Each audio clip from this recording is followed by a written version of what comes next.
నమస్తే హాయ్ అందరికీ. ఎప్పుడు తోటకూరతో పప్పు ఫ్రై అయినానండి. ఈరోజైతే కొత్తగా వెరైటీగా ఇలా ట్రై చేయండి. తోటకూరని అయితే వాష్ చేసుకొని చిన్నగా తరిగి పెట్టుకోండి.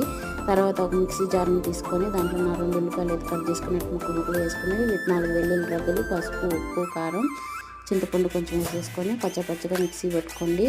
టేస్ట్ అయితే వేరే లెవెల్ ఉంటుంది, సూపర్ ఉంటుందండి. ఒక కడాయి తీసుకొని కడాయిలో కొంచెం ఆయిల్ ఎక్కువ వేసుకొని దాంట్లో తాలింపు గింజలు, ఎండుమిర్చి, ఫస్ట్ మ్యాష్ చేసుకున్న 4 వెల్లుల్లి రబ్బలు, కరివేపాకు వేసేసుకొని కొంచెం మనం పేస్ట్ చేసేసుకున్న పచ్చగా పేస్ట్ చేసుకున్న ఆనియన్ పేస్ట్ వేసేసి కొంచెం వాటర్లో తగ్గే వరకు ఫ్రై చేసుకున్న తర్వాత మనం తోటకూర బాగా వాష్ చేసుకుని తోటకూరని కట్ చేసి పెట్టుకుని తోటకూరని కూడా వేసేసి ఫ్రై చేయండి. వాటర్ కంటెంట్ కొంచెం బయటకు వస్తే డ్రై అయ్యే వరకు ఫ్రై చేయండి. బాగా ఫ్రై చేసిన తర్వాత సాల్ట్ సరిపోతే వేసుకోండి. సూపర్ ఉంటుందండి. రైస్లోకి, చపాతీలోకి సూపర్ కాంబినేషన్ అండి. పిల్లలు కూడా భలే తింటారండి. ఎప్పుడు పప్పేని అంటారు కదా, ఇలా చేసి పెట్టి చాలా బాగా తింటారు. పెద్దవాళ్ళని నచ్చితే లైక్ చేయండి, కామెంట్ చేయండి, సబ్స్క్రైబ్ చేసుకోండి.